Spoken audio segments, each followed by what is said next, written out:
আমরা জানি যে আমাদের দেশের তরুণ সমাজ এখন অনেকেই গবাদি পশু পালন করছে, আত্মকর্মসংস্থানের ক্ষেত্র হিসেবে যেমন এটা গ্রহণ করছে, ব্যবসায় উদ্যোগ হিসেবে এটা গ্রহণ করছে।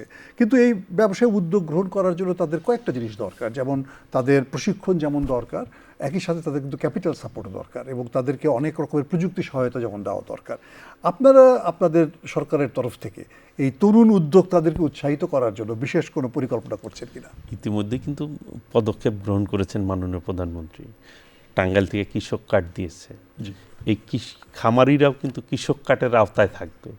এই কৃষক কার্ডে কিন্তু আপনি 10 ধরনের সহযোগিতা পাচ্ছেন। পরবর্তীতে এই খামারি থেকে আপনার উৎপাদন থেকে ভোক্তা পর্যন্ত পৌঁছানোর ক্ষেত্রে সকল সুবিধা কিন্তু এই কৃষক কার্ডের মধ্যে বিদ্যমান থাকবে। কাজেই একজন নতুন উদ্যোক্তা বা একজন শিক্ষিত উদ্যোক্তাকে আমরা উৎসাহিত করার লক্ষ্যে আমরা তাদেরকে ঋণ সহযোগিতা, কৃষি লোনের ক্ষেত্রে কিন্তু আপনার একটা সুবিধা রয়েছে, আপনার স্বল্প সুদে ঋণ দেওয়া হয়।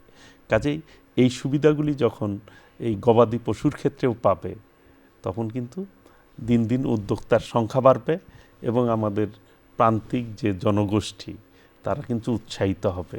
আশা করি বাংলাদেশের অর্থনীতির ক্ষেত্রে এই সেক্টরটি একটি বড় অবদান রাখতে সক্ষম হবে।